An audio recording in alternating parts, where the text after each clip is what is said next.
Bab ke-68. Salah satu pria menghampiri penjual nasi goreng tersebut yang masih menggoreng nasi untuk para pelanggannya. Uang keamanan bulan ini naik dari $200 ke $250.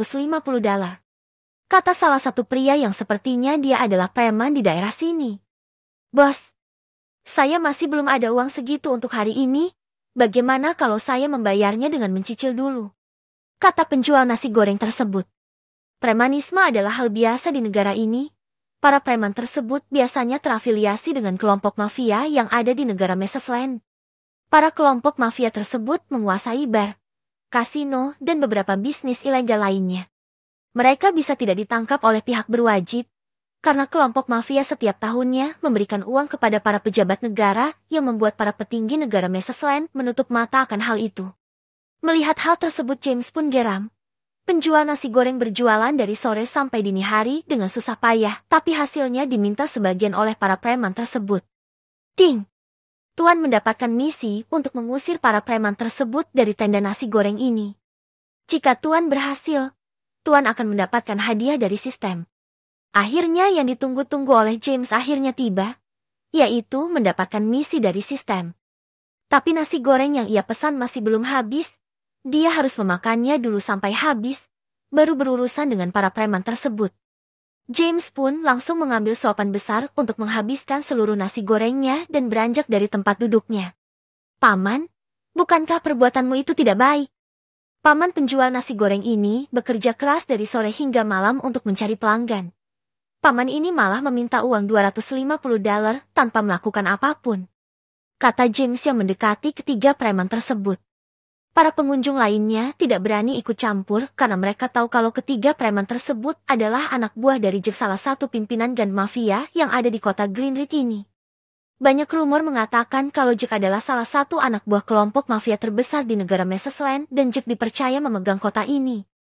Jadi para warga kota Greenridge tidak akan ada yang berani untuk menegur ataupun melawan preman-preman anak buah Jack tersebut. Mendengar suara dari pemuda membuat ketiga preman tersebut melirik ke arah James. Mereka terkejut dengan adanya seorang pemuda yang sepertinya masih sekolah menengah atas. Tapi nyali pemuda tersebut patut mereka acungi jempol karena berani menegur mereka bertiga. Haina, apa kamu tidak tahu kami siapa? Kami adalah anak buahnya Bos Jack. Lebih baik kamu nyala dari sini daripada membuat kami bertiga marah dan bisa-bisa kamu akan masuk ke ruangan ICU. Kata salah satu preman kepada James.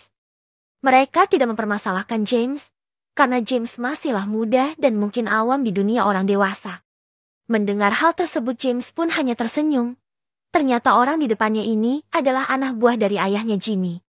Di kehidupan sebelumnya, James jelas tahu siapa Jack, ayahnya Jimmy yang menguasai seluruh dunia bawah di kota Greenridge. Tapi sekarang ada James yang akan membasmi orang-orang seperti Jack dan para anak buahnya agar kita Greenridge kembali aman. Melihat James yang malah tersenyum membuat ketiga preman tersebut merasa dibina dan ancaman mereka dihiraukan oleh James. Haina, kamu malah tersenyum menghina kami. Aku akan memberimu belajar yang berharga yang akan mengingatkanmu untuk jangan ikut campur dalam urusan orang lain. Kata salah satu preman yang langsung melancarkan tendangan ke arah James. James hanya menghindar tendangan tersebut dan menendang satu kaki pria tersebut yang menjadi tumpuan. Bruk! Pria tersebut pun terjatuh akibat tendangan dari James. Padahal James belum mengeluarkan seluruh tenaganya. Tapi pria tersebut sudah kalah. Kalian tidak pantas untuk melawanku. Lebih baik kalian sekarang pergi dan jangan pernah lagi memungut uang dari para pedagang di sini. Kata James menatap ketiga pria preman tersebut. Enak, kamu janganlah sombong terlebih dahulu. Aku tadi hanya ceroboh saja. Kata preman yang tadi terjatuh itu. Dia merasa tidak terima dikalahkan oleh James. Dasar preman bodoh. Guman James yang terdengar oleh ketiga preman tersebut. Ayo serang dia. Ucap salah satu preman. Dua preman langsung melayangkan pukulannya terhadap James. Tapi dengan mudah James menangkap kedua tinju tersebut dan detik berikutnya. Kraka. Kraka. James langsung mematahkan kedua pergelangan tangan kedua preman tersebut dengan mudahnya yang membuat seluruh pelanggan yang menonton perkelahian tersebut menatap James dengan tatapan ngeri. Pemuda itu sangatlah kuat. Dia bisa mematahkan tangan kedua preman itu dengan sangat mudah. Ucap salah satu pelanggan yang kagum dengan James. Benar, aku akan menelpon pihak kepolisian untuk menangkap ketiga preman tersebut, timpal salah satu pengunjung lainnya yang menelpon pihak kepolisian untuk menangkap ketiga preman tersebut. Sementara itu, James pun menatap tajam ke arah tiga preman tersebut. Apa kalian masih ingin memberikan aku pelajaran? Aku akan mengajari kalian bagaimana caranya agar tidak menjadi sampah masyarakat, kata James yang mulai mendekati ketiga preman yang sudah terbaring di tanah. Hentikan! Siapa kamu? Berani-beraninya membuat keributan di sini. Tiba-tiba terdengar suara dari arah luar tenda penjual nasi goreng yang ternyata berasal dari pihak kepolisian. Melihat adanya pihak kepolisian, James pun menyerah kasus ini kepada mereka. Pak polisi, mereka memungut uang dari para pedagang secara ilegal dengan paksaan juga. Aku berhasil melumpuhkannya, kata James mendekati kedua polisi tersebut. Mendengar hal tersebut, kedua polisi tersebut pun saling menatap dan berkata, karena kamu melakukan penyerang terhadap mereka bertiga, kamu harus ikut kami ke kantor kepolisian kita, Greenridge, kata salah satu polisi yang bersiap memborgol James. Salah satu pelanggan yang tadi menelpon pihak kepolisian pun akhirnya angkat berbicara. Pak, aku melaporkan atas ketiga preman tersebut. Kenapa kamu malah ingin menahan pemuda ini? Kata pengunjung tersebut. Dia telah melakukan penyerangan terhadap ketiga pria ini. Itu melanggar hukum. Jadi pemuda ini akan kami bawa ke kantor kepolisian, jawab polisi tersebut. Mendengar alasan tersebut, James pun hanya tersenyum. Ternyata di pihak kepolisian juga ada yang menerima uang kelompok preman ini, maka dari itu Jameslah yang akan ditahan, bukan ketiga preman tersebut. Pak, pemuda ini tadi mempertahankan dirinya, jadi wajar kita dia mengalah ketiga preman itu, bukan? Kalian pihak kepolisian ada-ada saja, kata pelanggan pria tersebut. Sudah, kamu jangan kebanyakan berbicara atau akan ikut kami tahan, ancam pihak kepolisian tersebut. Paman, tidak apa-apa, aku akan ikut ke kantor. Jika aku tidak bersalah, aku akan dibebaskan, kata James menenangkan pelanggan pria yang tadi memanggil pihak kepolisian. James pun digiring masuk ke kantor kepolisian dan sementara ketiga preman malah dibebaskan. James akan mengingatkan kejadian kali ini dan akan mendatangi markas preman untuk menghajar seluruh preman yang ada di kota Greenridge. Sekarang mobil pun melaju menuju ke kantor kepolisian kota Greenridge. Tangan James pun juga diborgol. Setibanya di kantor kepolisian, James langsung digiring masuk ke dalam ruangan interogasi. Di dalam sana James pun ditemani oleh dua polisi tadi yang menangkapnya. Nak, nasibmu sungguh tragis. Kamu harus dipenjara gara-gara melawan anak buahnya Tuan Jack. Apa kamu tahu kalau preman-preman tersebut sudah biasa memungut biaya keamanan? Kamu jangan jadi sok pahlawan kesiangan, kata salah satu polisi.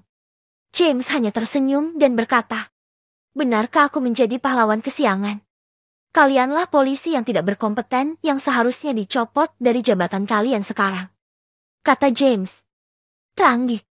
Borgol yang tadi membalut tangan James pun tiba-tiba lepas dengan sendirinya. Melihat hal tersebut, kedua polisi itu kebingungan.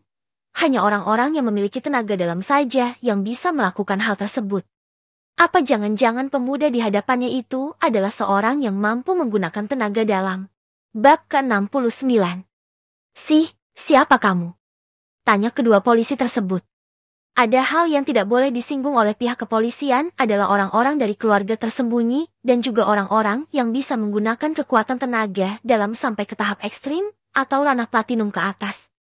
Ranah perunggu ataupun perak tidak dapat membuka borgol yang terbuat dari baja ringan, tapi karena James memiliki kemampuan tubuh tilan, ia dapat dengan mudah melepaskan borgol tersebut. James pun menatap kedua polisi tersebut dan tersenyum.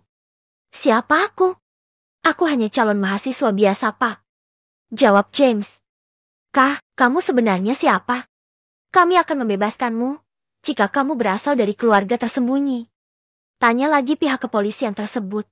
Kedua polisi tersebut mengira kalau James berasal dari keluarga tersembunyi. Lalu James dengan santainya mengambil dompetnya dan juga meletakkan kartu identitas anggota terhormat CSGS.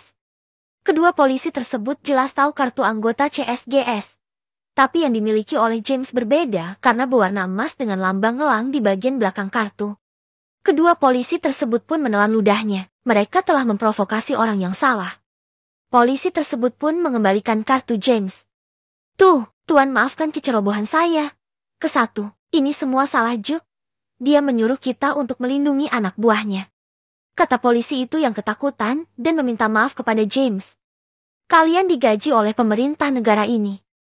Tapi kenapa kalian taat dengan perintah bos preman, Ujar James yang marah dengan pihak aparat negara yang bekerja sama dengan kelompok bawah tanah.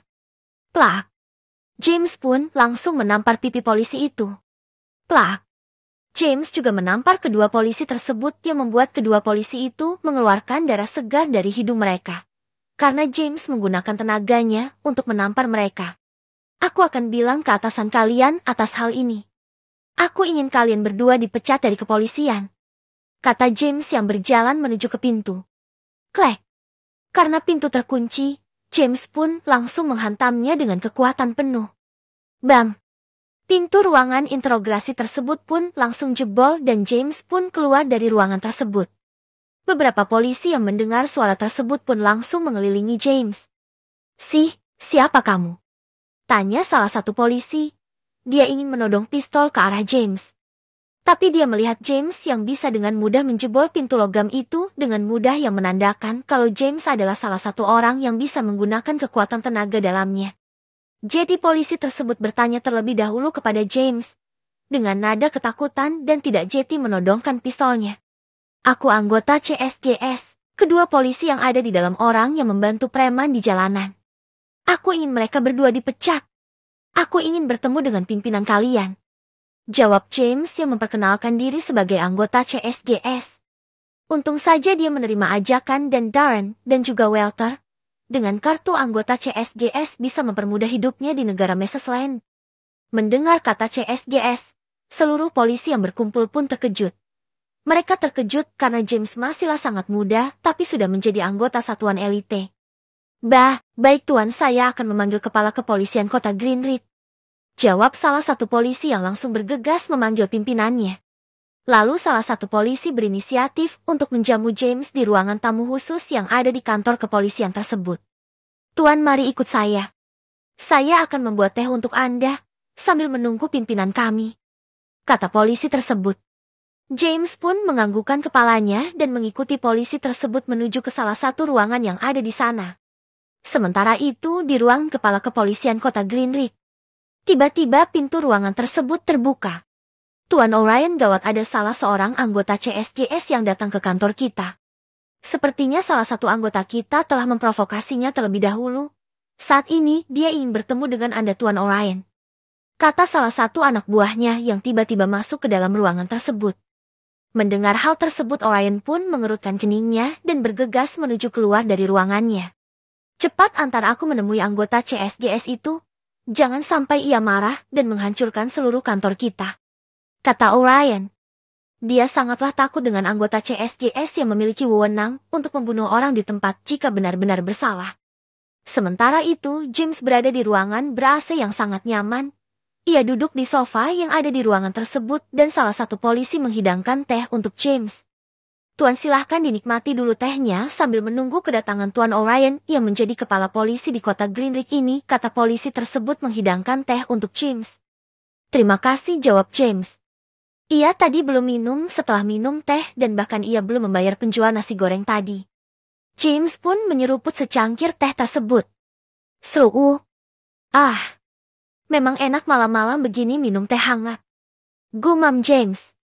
Ting. Selamat, Tuan berhasil menyelesaikan misi untuk mengusir para preman. Walaupun mereka tidak kapok, tapi ketiga preman tersebut telah meninggal area penjual kaki lima dan sekarang berada di rumah sakit. Mendengar notifikasi dari sistem, James pun tersenyum dan ingin tahu hadiah apa yang sistem berikan kepadanya. Ting! Selamat, Tuan mendapatkan hadiah yaitu IQ 400 dan juga 1000 poin sistem yang dapat membeli keahlian dan juga barang di toko sistem. Mendengar hal tersebut, James benar-benar sangat senang. Ia mendapatkan IQ ke-400. Orang tercerdas saja hanya memiliki IQ 200 dan salah satu orang tercerdas di negara Summerland saja hanya ke 160. Tapi James malah 400 yang menandakan sangatlah cerdas. Tapi itu hanya tentang kecerdasan James saja.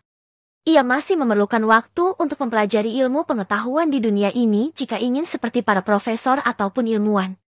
Haha. Ini benar-benar sangat mengagumkan sistem, terima kasih. Ting! Sama-sama Tuan. Sistem memberikan iki tinggi karena mulai sekarang Tuan akan memimpin perusahaan-perusahaan besar yang ada di seluruh dunia dan juga Tuan harus bisa mempercepat perkembangan teknologi di planet Tuan. Lalu tidak lama seorang pria datang ke ruangan tersebut. Pria tersebut adalah Orion yang kebingungan di mana anggota CSGS itu. Ia malah melihat anak buahnya yang sepertinya sedang mengobrol dengan seorang pemuda. Di mana anggota CS-nya? Tanya Orion kepada anak buahnya yang ada di sana.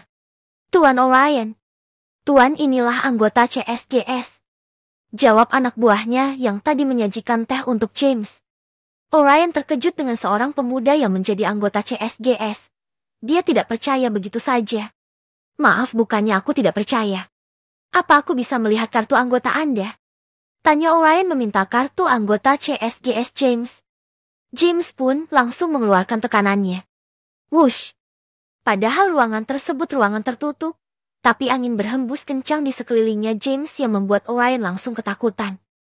Kepala kepolisian kota Greenridge itu langsung percaya kalau James adalah anggota CSGS. Tuh, Tuan, maafkan saya telah bersikap lancang kepada Anda tadi dengan meminta kartu anggota Anda. Kata Orion buru-buru meminta maaf. Dia tidak akan bisa melawan anggota CSGS walaupun itu yang memiliki pangkat paling rendah. Tidak masalah, tujuanku kemari untuk memperingatkan kepada kalian pihak kepolisian untuk jangan pernah bekerja sama dengan orang-orang yang ada di bawah tanah. Kalian adalah pihak pemerintah yang seharusnya memberantas anggota mafia ataupun preman. Aku ingin kamu memecat kedua polisi yang tadi ada di ruangan interogasi.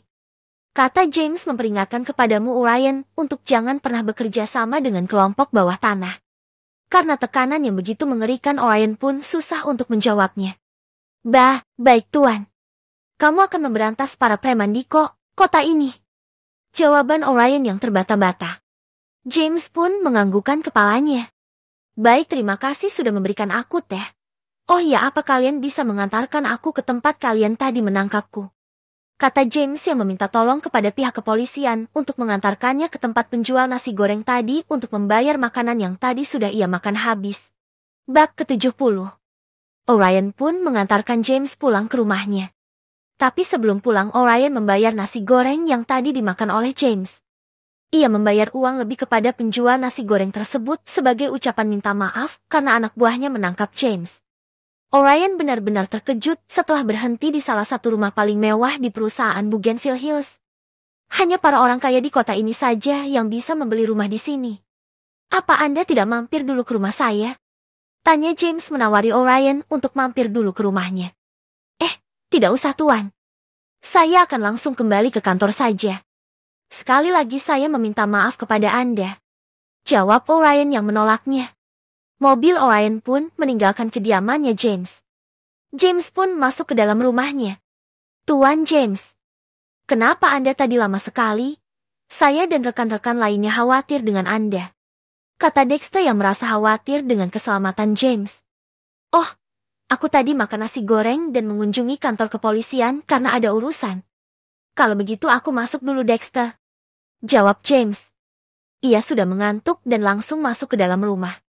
Keesokan paginya James pun terbangun dari tidurnya dan langsung bergegas mandi. Ia mengenakan setelan olahraga dan turun ke lantai dasar kediamannya. Ia melihat pelayan wanita rumahnya sepertinya sedang memasak sarapan untuk orang-orang yang ada di rumah ini. Selamat pagi Tuan Muda James, sapa pelayan wanita tersebut. Pagi juga. Apa kamu sedang memasak? Tanya James. Benar Tuan, saya memasak fish dan chip untuk sarapan pagi hari ini, jawab pelayan tersebut. James pun menganggukkan kepalanya. Sepertinya para pelayan yang Johanna rekrut sangatlah terlatih. Bahkan pada saat memasak pelayan tersebut seperti sudah berpengalaman bahkan mirip dengan chef di restoran cara memasaknya. Lalu James mengambil air dingin di lemari pendingin dan langsung meminumnya. Setelah itu ia bergegas keluar rumah untuk menjalani rutinitasnya untuk berolahraga pagi dengan berlari keliling komplek perumahan. Sementara itu di markas kelompok mafia pimpinan Jack pun saat ini sedang ramai. Para anak buah Jack dikumpulkan di markas pagi hari karena di malam hari mereka semuanya harus bekerja di bar dan tempat kasino milik bosnya. Kenapa bos mengumpulkan kita semua di sini ya? Apa ada hal penting? Tanya salah satu anak buah Jack yang mengantuk. Entahlah. Mungkin ada hal penting yang akan Tuan Jack sampaikan ke kita. Jawab anak buah Jack lainnya. Lalu Jack pun berjalan menuju kaula tersebut. Maaf telah mengumpulkan kalian semuanya di sini. Jadi tujuanku mengumpulkan kalian karena ada hal penting yang ingin aku sampaikan. Kata Jack kepada para anak buahnya. Jadi 3 rekan kalian kemarin ada yang terluka. Yang melukai mereka adalah seorang pemuda yang entah dia dari mana. Karena aku tidak ingin kalian dihajar. Aku ingin kalian berlatih ilmu bela diri. Ucap Jack yang ternyata membahas tentang ketiga anak buahnya yang kemarin menyerang James. Jack membalaskan dendamnya James.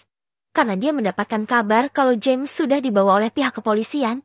Untung saja Jack memiliki koneksi di kepolisian kota Greenridge. Baik Tuan Jack, jawab anak buahnya Jack. Secara serempak mereka tidak mempermasalahkan jika harus berlatih bela diri. Kalian akan diajari bela diri oleh salah satu master yang sudah aku rekrut. Dia adalah Master Stephen. Dia bisa menggunakan tenaga dalamnya untuk menyerang orang ataupun bertahan. Kata Jack yang memperkenalkan seorang pria yang usianya tidak begitu tua juga tidak begitu muda. Dia adalah seorang ahli bela diri dan sudah mampu menggunakan tenaga dalam. Saat ini Stephen sudah berada di ranah platinum tingkat 2. Master Stephen pun berdiri di samping Jack. Aku akan menjadikan kalian salah satu anggota mafia terkuat di negara Mesa Land ini. Kalian akan menjadi muridku semua. Kata Master Stephen yang menggema keras di aula tersebut karena ia menggunakan tenaga dalamnya. Ia direkrut oleh Jack. Karena Jack berambisi untuk menjadi salah satu pemimpin kelompok mafia terbesar di negara ini. Baik. Kalian bisa latihan mulai besok. Saat ini Master Stephen akan beristirahat terlebih dahulu. Kata Jack. Lalu bos mafia tersebut pun mengantarkan Stephen menuju ke ruangan makan untuk sarapan bersama. Di sana sudah ada Jimmy yang disuruh oleh ayahnya untuk menemui Master Stephen. Jimmy, perkenalkan beliau adalah Master Stephen. Dia adalah salah satu ahli bela diri di negara Mesa Land. Kata Jack memperkenalkan Stephen kepada Jimmy. Master Stephen senang berkenalan dengan Anda. Saya harap Anda bisa mengajari saya bela diri. Kata Jimmy yang langsung bersalaman dengan Master Stephen. Haha. Baik nak.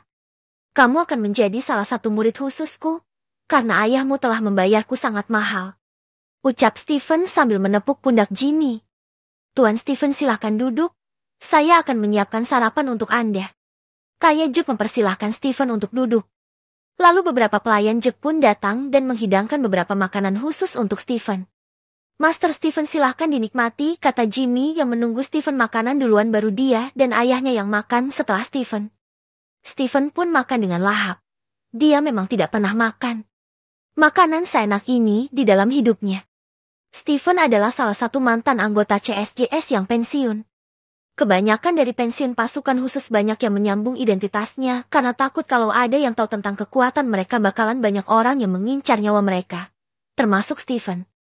Dia sudah beberapa tahun menyembunyikan identitasnya dan hidup sebagai manusia normal tapi karena ia ingin cepat kaya.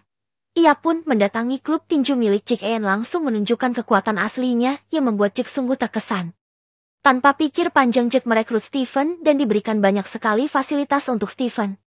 Setelah selesai sarapan Jack dan Stephen pun mengobrol santai. Tuan Stephen, sebenarnya putraku ini memiliki seorang musuh, tapi musuh itu tidak bisa kami singgung karena banyak orang kaya yang bakalan membantunya. Kata Jack kepada Stephen. Dia memiliki rencana untuk Stephen memberikan James musuh putranya itu. Musuhnya Jimmy juga musuhku juga Tuan Jack. Siapa musuhnya Jimmy? Biarkan aku memberikan pelajaran kepadanya.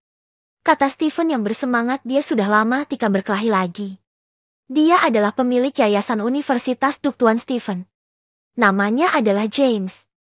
Kami mendapat laporan kalau dia tinggal di perumahan Bougainville Hills. Jawab Jack. Stephen pun menganggukkan kepalanya. Tidak ada yang bisa melawan dirinya di kota sekecil Greenridge ini. Paling-paling ada orang yang memiliki ranah emas saja yang paling kuat di kota ini. Aku akan memberinya pelajaran. Tidak ada yang bisa mengalahkanku di kota Greenridge ini, Tuan Jack. Jawab Stephen dengan rasa penuh percaya diri. Bab ke-71. Sementara itu di perumahan Bougainville. James sudah selesai melakukan lari pagi dan di rumahnya banyak sekali orang yang sepertinya itu adalah orang yang direkrut oleh Johanna. Ting! Selama Tuan menyelesaikan misi harian dan Tuan mendapatkan uang $10.000 dan 100 poin sistem. Lalu James pun langsung masuk ke dalam rumahnya yang ternyata sudah ada beberapa orang di sana. Tuan James, saya membawa orang-orang yang akan bekerja untuk Anda sebagai pengawal Anda dan juga yang akan mengurus pembentukan perusahaan baru Anda, kata Yohanna. James pun duduk di salah satu sofa yang ada di ruang tamu. Aku percaya dengan kalian semua karena Yohanna yang membawa kalian kepadaku. Mulai sekarang kalian semua bekerja denganku. Gaji kalian adalah $10.000 per bulan dan akan mendapatkan kenaikan sesuai dengan kinerja kalian, kata James kepada mereka semuanya yang totalnya ada 16 orang. Mereka semuanya terkejut dengan gaji yang diberikan James yang lumayan besar dari beberapa perusahaan lainnya. Terima kasih Tuan James, jawab mereka semuanya secara serempak. Baik, selamat bergabung denganku. Oh iya Yohanna, aku akan mengirimkan gaji untuk mereka ke rekeningmu ya.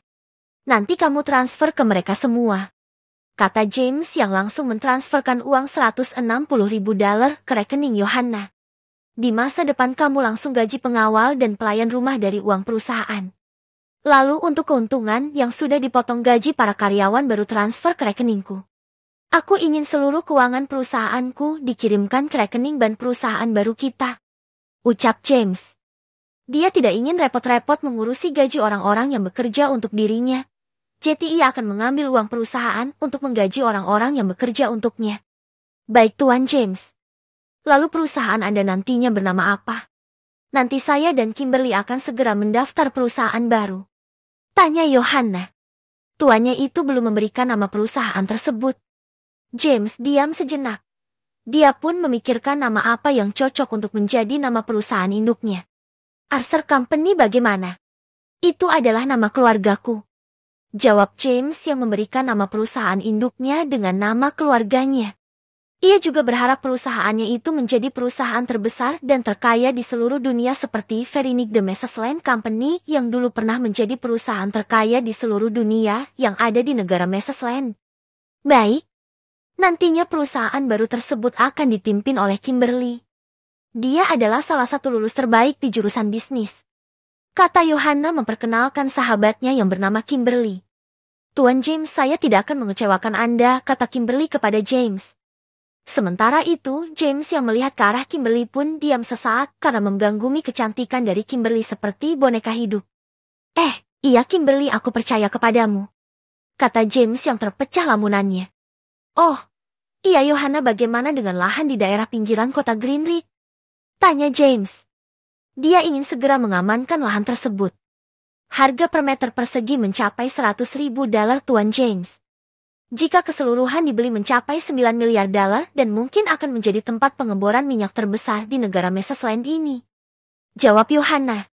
Area tersebut banyak yang dijual karena beberapa anak-anak para petani di sana tidak ingin melanjutkan lagi untuk menjadi petani. Akhirnya mereka memutuskan untuk menjualnya dan James tidak akan menyia-nyiakan kesempatan kali ini. Kalau begitu aku akan meminta bantuan kepada Paman Cliff untuk membeli lahan tersebut terlebih dahulu, agar para warga tidak curiga dengan kita Yohanna. Bagaimana kalau kita berangkat sekarang? Kata James yang ingin meminta bantuan kepada Cliff. Baik Tuan James, jawab Yohanna yang menganggukkan kepalanya. Lalu Joel pun diberi instruksi oleh Yohanna untuk menjelaskan kepada para pengawal baru yang baru saja James rekrut. Sementara yang lainnya pun mempersiapkan pembentukan perusahaan baru yang dipimpin oleh Kimberly yang sebelumnya sudah mendapatkan arahan dari Yohanna. James dan Yohanna pun berjalan kaki ke rumahnya Cliff. Setibanya di sana, mereka bertemu dengan Laura yang sepertinya sedang melakukan hobinya yaitu menanam tumbuhan. Sebentar sayang, aku panggil ayah dulu, kata Laura memanggil ayahnya yang ada di dalam rumah. Lalu Cliff pun keluar rumah dan langsung menyambut James. James, ada apa ya pagi-pagi sekali ke rumahku? Apa kamu ingin menemui Laura? Tanya Cliff yang heran kenapa James datang ke rumahnya. Ada hal penting yang ingin saya bicarakan kepada Anda Paman Cliff, jawab James yang wajahnya tampak serius. Melihat hal tersebut Cliff pun langsung menyuruh James dan Yohanna untuk masuk ke dalam. Baik James, masuklah dulu, biar enak mengobrolnya. Mereka berdua pun duduk di sofa yang ada di ruang tamu. Laura, kamu buatkan minuman untuk James dan Nona Yohanna, suruh Cliff kepada putrinya. Baik ayah. Laura pun langsung bergegas ke belakang untuk membuatkan minuman untuk kedua tamunya itu. Ada hal penting apa James yang ingin kamu sampaikan kepadaku? Tanya Cliff yang penasaran. Jadi begini Paman Cliff, saya ingin meminta bantuan kepada Anda membeli sebuah lahan di pinggir kota Greenridge. Lahan tersebut banyak sekali cadangan minyak bumi. Jika saya yang membelinya mereka bakalan curiga. Jawab James yang menjelaskan maksud dia datang menemui Cliff. Pun menganggukkan kepalanya dan bertanya. Apa di daerah tersebut benar-benar ada minyak James? Aku tidak pernah mendengar adanya cadangan minyak di daerah kota Greenridge ini. Lalu apa kamu memiliki perusahaan yang bergerak di sektor tersebut? Tanya Cliff. Paman Cliff, seharusnya Anda tahu tentang perusahaan Maxton bukan? Itu adalah salah satu perusahaanku. Aku menemukan cadangan minyak yang lumayan besar di daerah tersebut. Aku berencana untuk Paman Cliff membeli lahan tersebut atas apa perusahaan Anda yang bergerak di bidang real estate. Jika perusahaan Maxton yang membelinya, warga di sana akan merasa curiga dan akan menaikkan harganya berkali-kali lipat. Setelah Anda membelinya, baru perusahaan Maxton akan mengambil alih lahan tersebut. James pun menjelaskan tentang rencananya itu kepada Cliff. Cliff pun paham dengan perkataan dari James yang sepertinya ingin meminjam perusahaannya terlebih dahulu. Dia tidak mempermasalahkan hal itu, karena James juga adalah calon menantunya. James juga telah memberikan pinjaman kepada perusahaannya dalam jumlah yang lumayan besar. Tapi yang membuatnya terkejut adalah James adalah pemilik perusahaan Maxton yang sangat terkenal itu. Walaupun perusahaan tersebut bukan perusahaan terkaya di negara Massachusetts. Perusahaan tersebutlah yang memonopoli perdagangan minyak dan gas alam di wilayah Massachusetts dan sekitarnya. Aku tidak mempermasalahkan akan hal tersebut James. Kapan kamu membeli lahan tersebut? Kata Cliff yang tidak menyetujuinya. Lebih cepat lebih baik Paman Cliff. Yohanna, apa kamu bisa membelinya sekarang atas nama perusahaan Paman Cliff? Tanya James kepada Yohanna. Tidak masalah Tuan James. Nanti asistenku akan menemani Nona Yohanna. Nantinya kalian berdua atas nama perusahaanku membeli lahan tersebut. Ucap Cliff yang juga akan menyuruh asistennya untuk menemani Yohanna. Tidak lama Laura pun datang dengan membawa bagi berisikan 4 cangkir teh. Silahkan dinikmati, kata Laura memberikan teh kepada James dan Yohanna. Hal penting apa yang ingin kamu sampai kepada ayahku sayang? Tanya Laura yang penasaran. Ini urusan bisnis Laura. Lebih baik kamu tidak usah ikut campur ya. Jawab Cliff. Dia tidak ingin rencana James bocor. Karena takutnya Laura akan bercerita kepada teman-temannya. Bibir Laura langsung manyun. Setelah mendengar jawaban dari ayahnya yang langsung ditertawakan oleh James dan Yohanna. Bab ke-72. Ini adalah urusan bisnis sayang. Jika kamu dikasih tahu, juga tidak akan paham. Kata James kepada Laura. Oh, iya, kapan kalian berdua akan masuk ke tahun ajaran baru? Tanya Cliff. Kemungkinan bulan depan sudah masuk ayah. Jawab Laura. Dia telah mendapatkan kuota di Universitas Duke. Jika saya kemungkinan besar hanya akan berkuliah secara online Paman Cliff. Yang penting mendapatkan ijazah saja, karena saya harus mengurus banyak perusahaan saya. Jawab James. Dia akan membicarakan hal ini kepada Kennedy. Dengan Niki tinggi James yakin bisa melakukan kuliah secara online tanpa penjelasan dari para dosen.